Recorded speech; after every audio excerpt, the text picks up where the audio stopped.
This is a production of PBS Charlotte. Just ahead on Carolina Impact, how safe is our drinking water? Local lab results show we're in good shape, but we'll take a deeper look. Plus, we'll visit a Union County treatment center offering hope for those struggling with drug and alcohol addictions. And we'll meet a Charlotte teen who landed a leading role on London's West End with no professional acting experience. Please don't go anywhere. Carolina Impact starts right now. PBS Charlotte presents Carolina Impact, covering the issues, people, and places that impact you. This is Carolina Impact. Good evening. Thanks so much for joining us. I'm Amy Burkett. Here in the U.S., we take many things for granted until there's a problem. And our drinking water probably remains at the top of that list. In January, the U.S. Department of Justice opened an investigation into water contamination in Flint, Michigan, after reports showed dangerous levels of lead in children living there. Closer to home, officials say Charlotte's water supply is safe, but what's being done to ensure the same mistakes don't happen here? How can you ensure the water in your home remains lead-free? Carolina Impact's Jeff Rivenbark gives us a closer look at the options.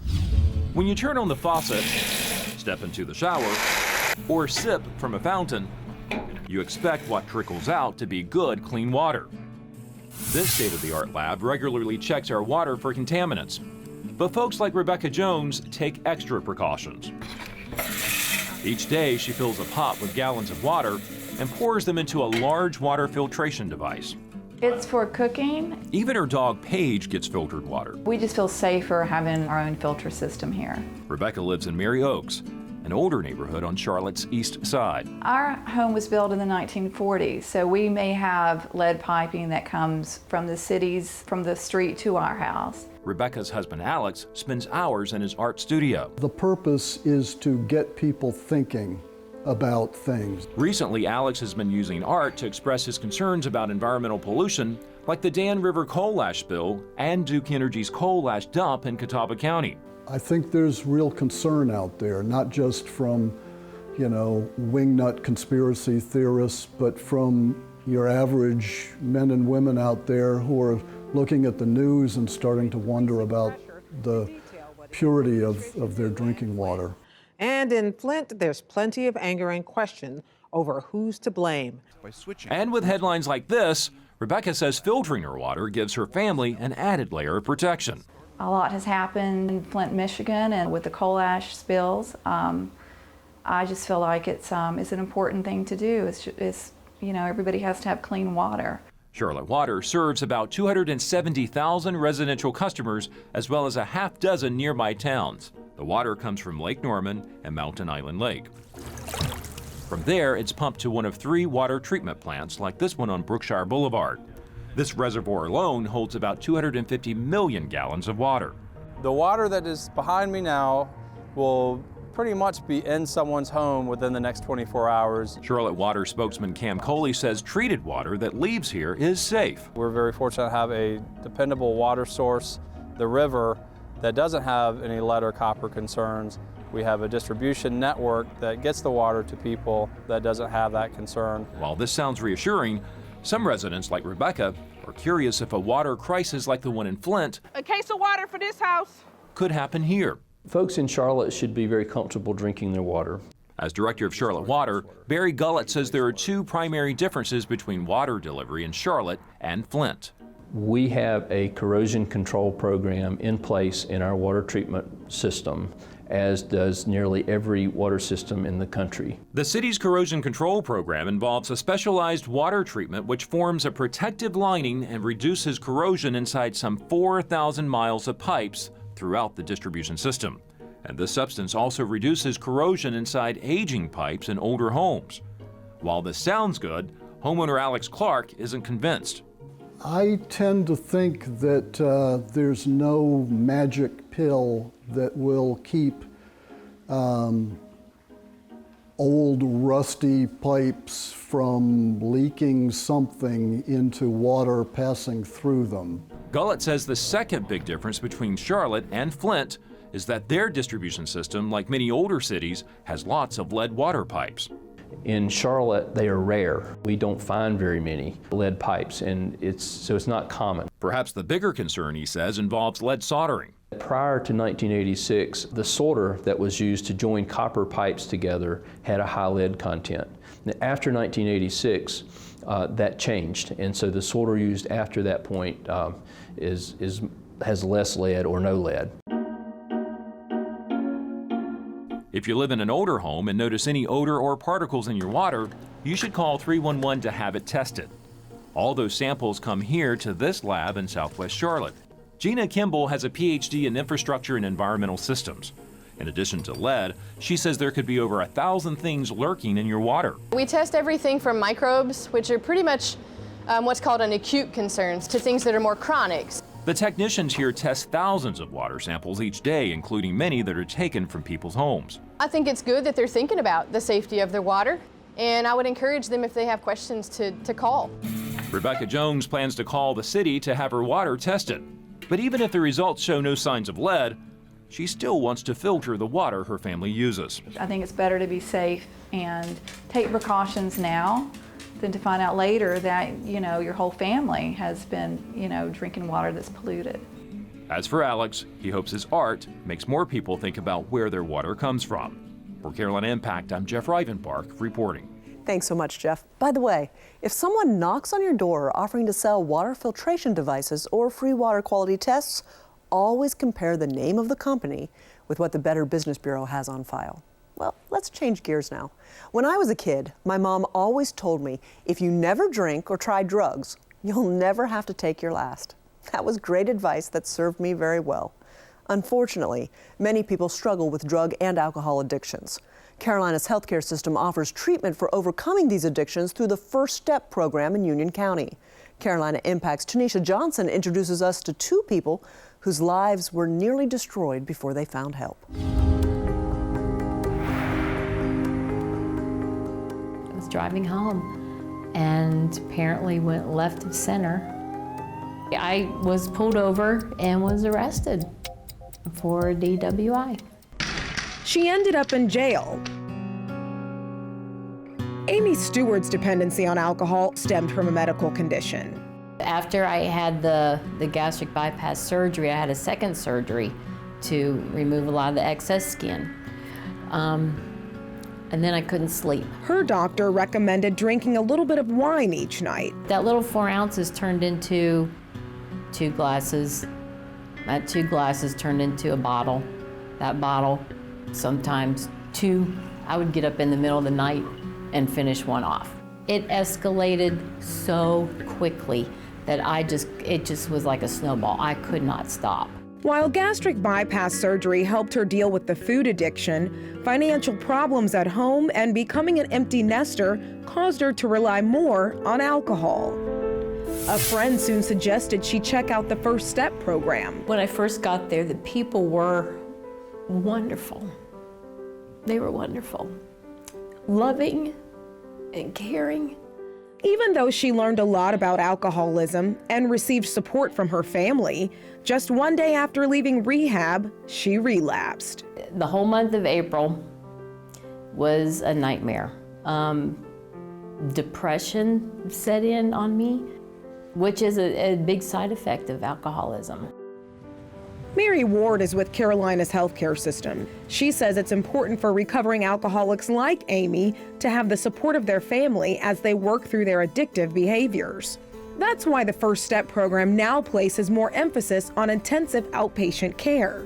Outpatient services actually allow an individual to maintain their job, still be enrolled in school while participating in therapy. It also gives patients an opportunity to practice the skills that they're learning in rehab in their home environment, keeps families together. Ward says we need to look at addictive behaviors like any other disease. When the things a patient has learned during rehab are consistently reinforced, that's when true recovery can occur. Amy works at a car dealership and has been sober for 3 years now. She gains encouragement from reading scriptures in the Bible and writing a blog, which she hopes will encourage others. Dr. Joe Oliver treats dozens of patients each week at his family practice in Rockwell. He knows all of his patients on a first-name basis and appears to have everything under control. But that wasn't always the case. What started out as just a few beers a day turned into dependency on hard liquor. I guess I was drinking a half gallon about every 3.5 to 4 days. Although he never drank alcohol at work, the effects of his heavy drinking at home began to take its toll. I started having trouble talking and had some weakness on one side, and the ambulance came and took me to the hospital. And I had a stroke. The stroke affected his speech and walking ability. And on top of those health issues, he continued drinking. One day, a patient noticed Oliver's slurred speech and limp and reported him to the state medical board for investigation. Perhaps the hardest thing I ever had to do was I signed that paper giving it my privilege to be able to practice medicine. He went to an alcohol treatment center in Atlanta, but soon left after suffering from kidney failure. Someone told him about Carolina's healthcare system's First Step program. Oliver says he was able to overcome his addiction to alcohol through monthly visits, daily phone calls with counselors, as well as his faith in God. Oliver never relapsed and eventually got his medical license back. He's been sober for 8 years. Both are grateful they took the first step to seek recovery. And while it wasn't easy, they're more confident that they're heading in the right direction now. For Carolina Impact, I'm Tanisha Johnson reporting. Thanks so much, Tanisha. Currently, patients in Carolina's healthcare system behavioral health First Step go through about 6 weeks of primary care therapy and then additional continuing care after that. CHS has a variety of addiction facilities in North and South Carolina. We've got more details on our website at pbscharlotte.org. We've got some big news here at PBS Charlotte that we'd like to share with you right now. We have a new channel that we've added to our digital lineup. Our newest channel is NHK World, and I have a special guest joining me to tell us all about it. Thank you so much, Yasuko Takahashi, for being with us. We appreciate your time. Thank you. And you are the Senior Manager of Distribution for NHK World TV. Yes, that's right. Here in the U.S., let's talk a little bit about NHK World. Help people understand, what is this channel all about? Okay, NHK World TV is an international news channel. We're all in English. We're available all over the world in over 150 regions and countries in over 290 million households. The objective of our channel is to bring news and information from Japan and Asia from an Asian perspective. So talk to us a little bit, in addition to that focus on news, you have some other lifestyle programming on it. Tell us about that. Yes, in addition to live news at the top of each hour, we have a lot of lifestyle shows which include travel, cooking, which is always popular around the world, music, fashion, of course science and technology, and all kinds of documentaries, which NHK is very famous for. What else? You also like to get involved in local events and things that are happening. And one of those local events here coming up in April is the Bon Odori Festival. I was surprised to hear about that you have the Bon Odori Festival here in Charlotte. You say it better than I do, I'm sorry. Yeah, it's called Bon Odori. Odori means dance. We have in Japan Bon Festival, which is usually in August. It's for 3 days. It's like a family gathering. People get together and worship the ancestors. So we would go to our graveyards and clean up, and and then there's festivals all over Japan, and people do Bon dancing to call back the ancestors. So it pays tribute to your heritage, really. Yes. Exactly. And it's great that we'll have one here, and hopefully we'll be able to talk more and let people know more about NHK World and what we're able to share and connect and kind of make the world a little bit smaller thanks to this partnership. Well, Yasuko Takahashi, thank you so much, Senior Manager of Distribution for NHK World TV. We are grateful for your time and really excited to be able to show the high quality content that you provide throughout the Charlotte region now. Thank you very much. You can find our new NHK channel at 42.2 over the air and on 1278 on Time Warner Cable. Please check your local listings for locations on other cable providers. Well, thank heavens spring has officially arrived. If you're looking to take a relaxing stroll through a beautiful setting, we've got just the place for you, and it's absolutely free. In tonight's One Tank Trip, Carolina Impact's Jason Terzis takes us to UNC Charlotte's Botanical Gardens. You may not think of this time of year for its bursts of color, but a peek inside the UNC Charlotte Botanical Gardens will show there's plenty of color to go around. The orchid room in the garden's greenhouse is popping with color, pretty much any time of year. Orange, purple, white, red, yellow, with all sorts of interesting and unique combinations. Here in Charlotte, we don't have a lot of public botanical gardens, surprisingly. Daniel Stowe Botanical Gardens is wonderful in Belmont. There's a small garden downtown Winghaven, but this is really Charlotte's public garden. The Botanical Garden celebrates its 50th anniversary this year. When it opened in 1966, it was the brainchild of a biology professor who wanted a living classroom. It also serves as the final resting place of Bonnie Cohn, the founder of the university. Comprising 10 acres outside and a 4,500 square foot greenhouse inside, the gardens showcase exotic plants from around the world. This garden is a place that brings plants to people. That's its whole goal, to help people learn about and appreciate the plant materials that they experience in everyday life. Tucked into the middle of campus, the gardens are free to students and the public. The greenhouse features all kinds of plants, tropical, desert, succulent, and even edible ones. We have ground pepper plant here, we have vanilla, we have chocolate, we have coffee here. You can see what all of these plants look like in their native environments, and they are pretty awesome. One of the biggest draws of the gardens is the orchid room. John Denty is greenhouse manager, but around here he's known as the Orchid Man. He's been nurturing these plants for nearly 20 years. There are over 30,000 known species of orchids and 300,000+ crosses and hybrids. It's pretty amazing. The orchid family is the largest plant family in the world. Unlike most household plants, orchids are not meant to be grown in planters. Here, John has the roots either flowing free or embedded into the bark of a tree to recreate what it's like in the rainforest. The idea was to show that orchids don't normally come up out of the ground. They are epiphytes, which means they live on a tree, and they don't derive any nutrition from the tree. They're just using the tree as a platform to be up off the forest floor. While the orchid room has pops of color, the crown jewel of the gardens is the Titan arum. Known as the big stinky plant, it blooms just once every 10 to 12 years and peaks for just 3 days. This one's named Bella. It bloomed last summer, attracting lots of visitors. And these are live berries with live seed in them. And when they start to drop off naturally, I'll harvest them and collect the seed and germinate them.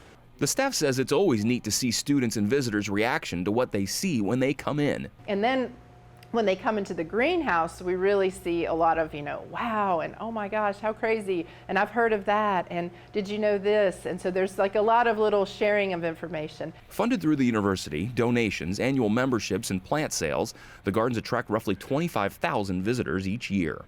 Even after being here for 18 years, I will find something to learn more about and become interested in. But it's the diversity of the people here and the diversity of the experience. So, I mean, it's the kind of job that it's something that I love, and it's never boring. There's always something new.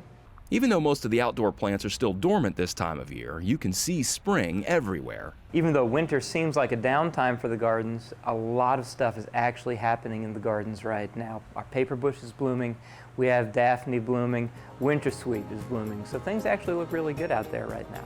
And in mid to late spring, they say, this place will be bursting with color, inside and out. For Carolina Impact, I'm Jason Terzis reporting. Thanks so much, Jason. You can find more details about the Botanical Garden at pbscharlotte.org. Well, luck is what happens when preparation meets opportunity. Eva Noblezada's story is the perfect example of that. This Charlotte teen landed a leading role in Miss Saigon on London's West End with no professional acting experience. Carolina Impact's Danielle Koser sat down with Eva on a recent trip home.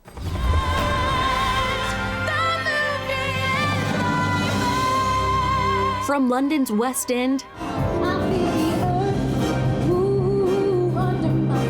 to Charlotte's Night Theatre 20-year-old Eva Noblezada shines when she steps onto the stage. We caught up with the actress last month during a dress rehearsal with the Charlotte Symphony, just before her hometown debut. Eva and her family moved to the Queen City when she was 5. Her mom, Angie Noblezada, says Eva, the oldest of 3, has always been the most outgoing. She loved it. As much as sometimes she griped about it, she loved performing for people. Eva remembers sitting in her bedroom, spending hours singing in front of the mirror. What girl in school didn't sing on their own in the room? I mean, I did all the time. She pursued her passion for performing, enrolling at Northwest School of the Arts in 6th grade, and getting her first taste of stardom at age 17.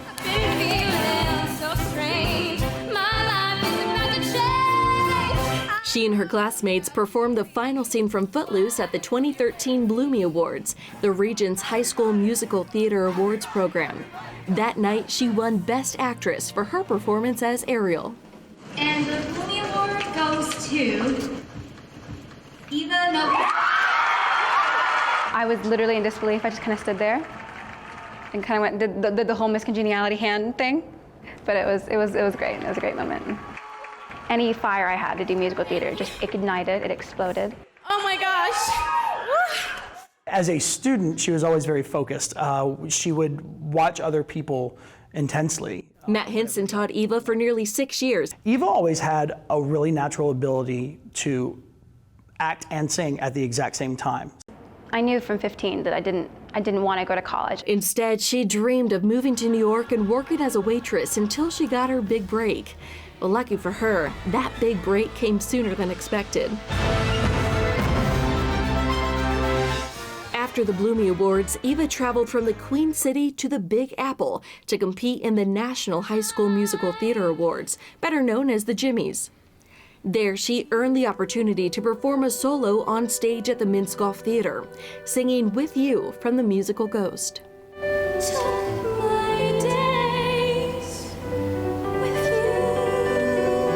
Eva's teacher, Bonnie Fraker, sat in the audience with her lifelong friend, Tara Rubin, who happens to work as a casting director. She happened to be casting Miss Saigon at that time. The performance caught Tara's attention.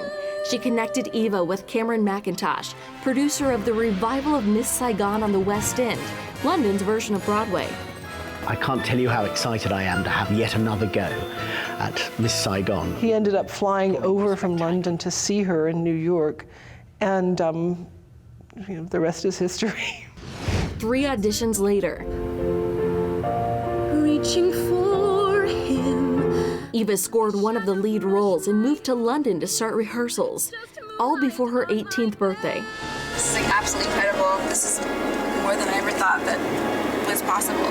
She played the role of Kim, a Vietnamese orphan who falls in love with an American GI. She breaks into this world of sex and drugs and death, and everyone's a victim of war. The songs in Miss Saigon are very powerful and very emotional songs, and she's perfectly capable of handling that. Whether the character experiences great sadness or great joy, she just doesn't have a problem with that.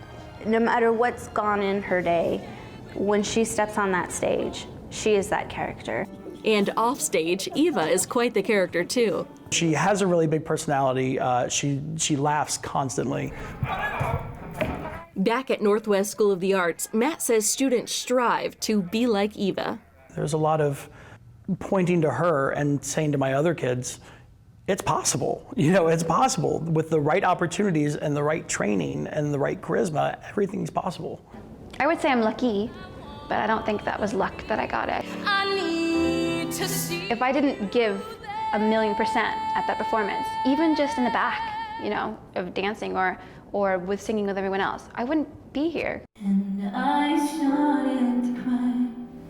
started to cry. When she started singing with you, it was like, that was her starting point to where she is now and what she's doing, and it's just surreal. You never leave my mind. Eva exudes character and confidence when she steps onto the stage, holding the audience's attention as she belts out one perfectly polished note after another. So stay with me and hold me tight and dance. For Carolina Impact, I'm Danielle Koser reporting. Thanks so much, Danielle. It's so fantastic that winning a High School Bloomie Award launched Eva's career. We're excited to announce that we'll be partnering with the Blumenthal Performing Arts Center and Wells Fargo to broadcast this year's Bloomie Awards. We look forward to shining the spotlight on talented teens from across 42 different schools in our region. And you'll be able to check out that very special program. Well, how do you stay up to date on all the great shows here on PBS Charlotte? Well, I've got 2 suggestions for you. First, friend us on Facebook for a chance to win monthly prizes. And sign up for our free weekly newsletter on our website at pbscharlotte.org. Well, that does it for us this week. Thanks so much for your time. We appreciate it. Hope to see you back here again next time on Carolina Impact. Good night, my friends.